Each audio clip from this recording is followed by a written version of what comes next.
अरे माँ, आप कितना काम करोगी? लाओ लस्सी को मैं मत देती हूँ। अरे नहीं बेटी, मैं कर लूंगी, तू चिंता मत कर। अरे माँ, आप मुझे काम करने दो, मेरी शादी होने वाली है, फिर मैं आपकी मदद भी नहीं कर पाऊंगी। अच्छा ले, बार बार अब मुझे ये मत जता कि तू मुझसे दूर होने वाली है। बड़ी घर चली जाएगी तो मुझे भूल जाएगी ना। अरे माँ, ऐसा कुछ भी नहीं है। भला अपनी माँ को भी कोई लड़की शादी के बाद भूल सकती है क्या? बड़ा घर हुआ तो क्या हुआ, मेरे लिए तो मेरा यही छोटा घर ही आशियाना है जहाँ मैं पली बड़ी हूँ। करिश्मा की ये बात सुनकर अमृता उसके माथे को चूमती है। दरअसल करिश्मा माँ अमृता के साथ एक छोटे से कच्चे मकान में रहती थी, जहाँ गुजारा करने के लिए उनके पास 4-5 चीजें थी और वह जमीन पर सोया करते थे। हाल ही में अमृता ने अपनी बेटी के लिए एक अच्छा घर बार ढूंढकर उसका रिश्ता अक्षय नाम के लड़के से तय कर दिया था। 2 महीने बीत जाते हैं जहाँ उसकी मेहंदी की रस्म में सभी लोग नाच गा रहे थे। वो तेरे हत्था विच मेहंदी दा रंग खिला है, तुझे सपनों दा चंगा महबूब मिला है। मेरी बन्नो प्यारी प्यारी, सारी दुनिया से है न्यारी, इसे डोली में तू ले जा डोलिया। अरे वाह, मेरी बेटी की मेहंदी तो बहुत अच्छी लगी है। देखना करिश्मा बेटा, तुम्हारी मेहंदी खूब रचेगी। अरे नाच गाने को रोको मत, रौनक लगा कर रखो। अमृता की बात सुन आसपास के सभी लोग नाच गाने में मशगूल हो जाते हैं। अगले दिन बड़ी धूमधाम के साथ करिश्मा की शादी अक्षय से हो जाती है और वो एक अमीर ससुराल में पहुंच जाती है, जहां सास बबीता उसका गृह प्रवेश करती है। आजा बहू, अंदर आजा। अरे देवरानी जी, तुम्हारा ट्रॉली बैग कहाँ है? जेठानी जी, आप ये क्या बोल रही हैं? कौन सा बैग? मैं तो अपने साथ ही गठरी लेकर आई हूँ। सामान के नाम पर मेरे पास बस यही है। अरे करीना भाभी, आप और मैं तो भूल ही गए कि ये गरीब घर से आई है, तो ट्रॉली बैग कहाँ से होगा? 4 कपड़े होंगे, वही तो लेकर आएगी ना। और इनकी मम्मी ने दहेज में कुछ दिया भी तो नहीं है। वैसे भैया बुरा मत मानना, लेकिन इनकी मम्मी ने अपने लिए सही अमीर दामाद चुन लिया अपनी गरीब बेटी के लिए। माया, तुम छोटी हो, इतना तुम्हें बोलने का हक नहीं है। और वैसे भी मुझे दहेज की कुछ जरूरत नहीं है, हमारे पास तो सब कुछ है। देवर जी, सब कुछ है, इसीलिए तो ये इस घर में आई है। बड़ी बहू बस, अब एक और लफ्ज नहीं। तुम दोनों बच्चे थक गए होगे, जाकर आराम करो। जी माँ जी। ये कहते ही सब अपने कमरे में चले जाते हैं, जहाँ 5 मिनट बाद ही करिश्मा को ठंड लगने लगती है। अरे अक्षय जी, अचानक से कमरा मुझे कश्मीर जितना ठंडा क्यों लग रहा है? लगता है मेरी तबीयत खराब हो गई है। अरे मेरी पगलू बीवी, तुम बिल्कुल ठीक हो। दरअसल कमरे में एसी चल रहा है, जो कमरे को बहुत ठंडा कर देता है। ये देखो, हमारे बेड के साइड में लगा हुआ है। उलाला, ये ठंडी कमरा ठंडा करने वाला बक्सा निकला। अरे इतना बड़ा नाम मत दो इसे, इसका नाम एसी है, एसी। ये देखो, रिमोट से चलता है, टेम्परेचर कम भी कर सकते हैं और बढ़ा भी सकते हैं। अच्छा, ये तो बड़ा अच्छा एसी है। तभी करिश्मा एसी के रिमोट से टेम्परेचर बढ़ाकर सो जाती है। जब उसे ठंड लगती है तो वो कांपने लगती है। फिर अक्षय उसे कंबल उड़ाकर खुद भी सो जाता है। अगले दिन करिश्मा एक सर्वगुण संपन्न बहू की तरह जल्दी उठकर घर के सारे काम करती है।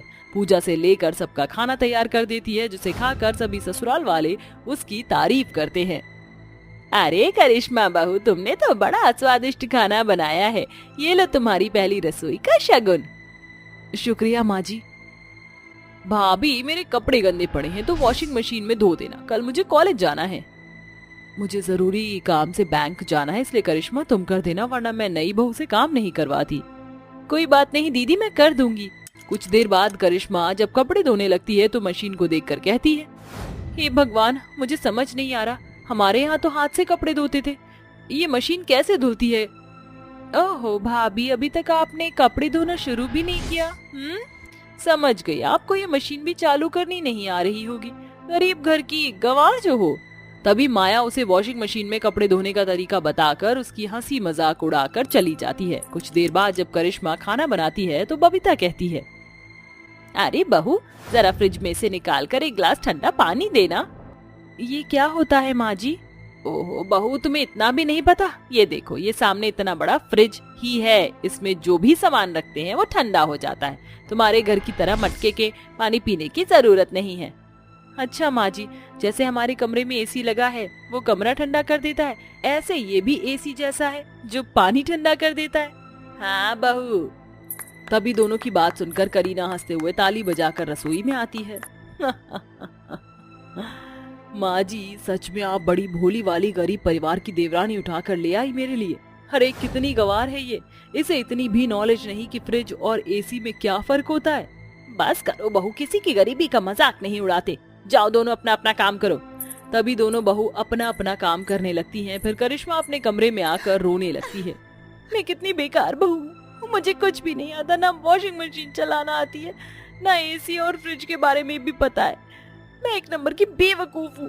सही कहती है जेठानी जी मुझे। अरे बहुत गर्मी लग रही है, ये एसी चल क्यों नहीं रहा? इतनी देर हो गई, ठंडा नहीं हो रहा है, टेम्परेचर बढ़ा देती हूँ। ऐसा बोलकर करिश्मा एसी का टेम्परेचर बढ़ा देती है, जिससे कमरा ठंडा होने लगता है। काफी ठंडा होने के बाद करिश्मा को फिर ठंड लगती है। एसी की ठंडक रिमोट से कम कर देती है और बार बार अपने मुताबिक कभी ठंडा कभी गर्म करने लगती है, जिससे एसी खराब हो जाता है। ना चलने पर करिश्मा को पसीने आने लगते हैं और वह अपनी अमीर नंद से कहता है, दीदी ये एसी क्यों नहीं चल रहा? इतनी देर से तो ठंडा गर्म हो रहा था, लेकिन अब कुछ नहीं हो रहा। हे भगवान, ऐसी गवार भाभी का क्या होगा? इतना महंगा एसी खराब कर दिया। माँ भाभी जल्दी आइए कमरे में। क्या हुआ नंद जी, क्यों चिल्ला रही हो? अरे भाभी, अगर मैं चिल्लाऊं नहीं तो क्या करूं? देखिए ना, गवार नहीं भाभी ने इतना महंगा एसी खराब कर दिया, अब चल भी नहीं रहा। इतनी देर से बटन को छेड़ रही थी। देखा माँ जी, इस गवार देवरानी ने क्या किया? मुझे तो पहले ही पता था ये कुछ ना कुछ ऐसा करेगी। एयर कंडीशनर चलाना आता नहीं और चली है उसकी हवा खाने। अपनी जिंदगी में भी इन्होंने एसी को नहीं देखा होगा जो यहाँ ऐश कर रही हैं। चुप करो तुम दोनों, देख रही हूँ इतनी देर से सुनाए जा रही हूँ। अब उसे नहीं पता तो जरूरी है तुम्हें बोलना? एसी ठीक हो जाएगा, पैसों की कोई कमी थोड़ी है। बस माँ जी, हाँ अब तो मुझे ही कहना। ऐसा बोलकर करीना नंद अपने कमरे में चली जाती है। घर आकर अक्षय एसी को ठीक करवा देता है। एसी फिर से चलने लगता है। वक्त गुजरता है। शुरू में करिश्मा घर के आधे इलेक्ट्रॉनिक अप्लायंसेस को चला नहीं पाती थी और खराब कर देती थी। एक दिन लाइट चली जाती है, जिससे फ्रिज इतना ठंडा नहीं था, लेकिन कमरा बहुत ठंडा था।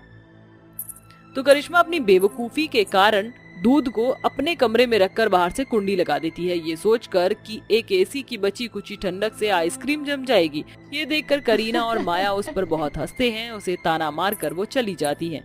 एक बार फिर करिश्मा उदास हो जाती है।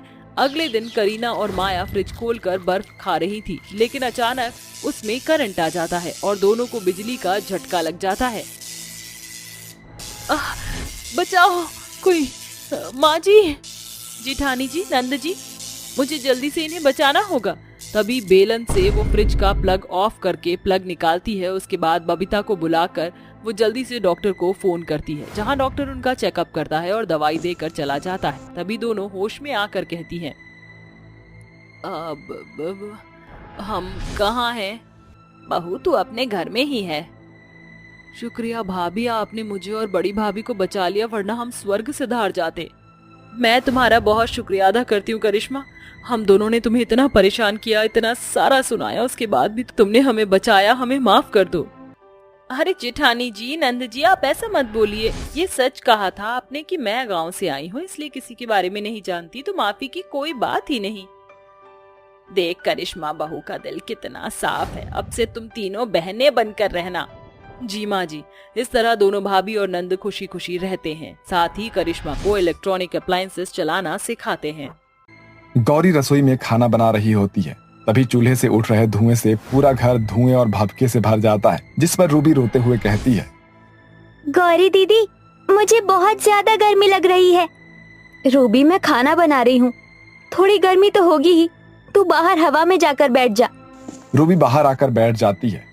आज तो गर्मी ने हद ही मचा दी है, ये भी हवा नहीं चल रही। एक काम करती हूँ, स्वाति के घर चली जाती हूँ, कूलर की ठंडी हवा में बैठ जाऊंगी। रूबी अपनी सहेली स्वाति के घर चली जाती है। स्वाति के घर में बहुत ज्यादा ठंडक थी और स्वाति मजे से महंगे सोफे पर बैठकर मजे से पेस्ट्री खा रही थी। अरे वाह स्वाति, आज तो तेरे घर के कूलर ने कमाल ही कर दिया, कितना कूलिंग कर रहा है। अरे बुद्धू, कूलर तो कल ही खराब हो गया था, इसलिए मेरे डैडी एसी लेकर आए हैं, वो भी पूरे 50,000 रुपए की। ये एसी की हवा को घटाने बढ़ाने का रिमोट है।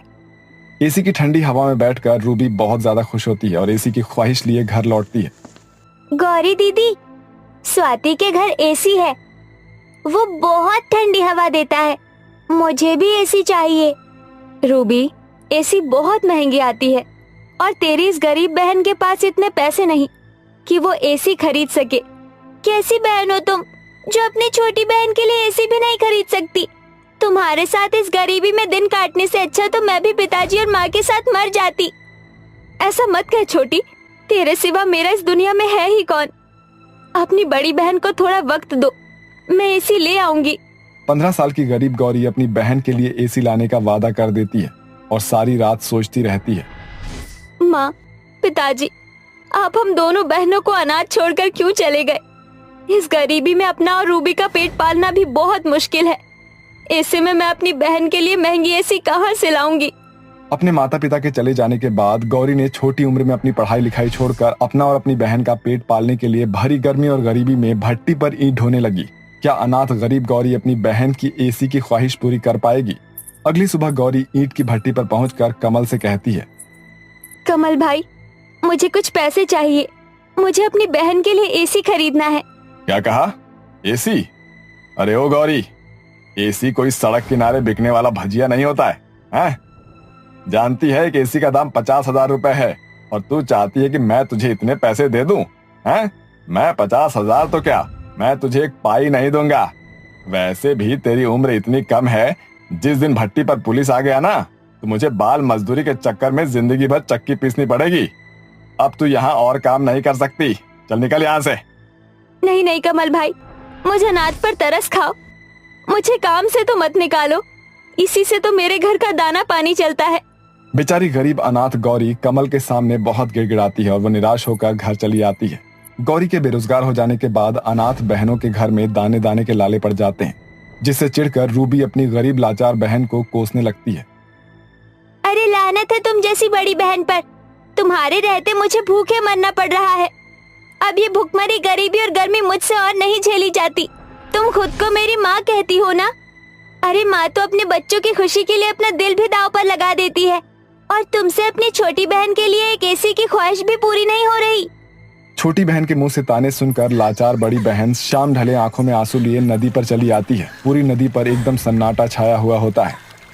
हे गंगा मैया, मुझे अनाथ गरीब को अपनी गोद में संभालो, मैं जीना नहीं चाहती। गौरी नदी में कूदने ही वाली होती है कि तभी नदी के बीचों बीच रास्ता बन जाता है और उसकी आंखों के सामने कई सारे एसी के पेड़ नदी से निकल आते हैं। तभी एक एसी का पेड़ गौरी को पुकारता है, आओ गौरी, मेरे पास आओ। गौरी एसी के जादुई पेड़ के पास आती है, जहां हर एक पेड़ पर कई सारे एसी लगे होते हैं। कहीं मैं कोई सपना तो नहीं देख रही? ये कैसा जादुई पेड़ है जिस पर एसी ही एसी है? गौरी की इस बात पर एसी से लदा एक पेड़ गाना गुनगुनाता है, एसी एसी एसी राजा राजा राजा, एसी एसी एसी राजा राजा राजा। बोलो बबुनिया, कैसन लगा हमारा गीत? हम है वर्लपुल के एसी का पेड़ फ्रॉम बलिया बिहार। गौरी, तुम इस बेवड़े की बात मत सुनो, ये छपरी है, छपरा से छूट कर आया है। पेड़ों को आपस में हंसी मजाक करता देखकर गौरी का मुरझाया चेहरा खुशी से खिल उठता है और वो हंसने लगती है।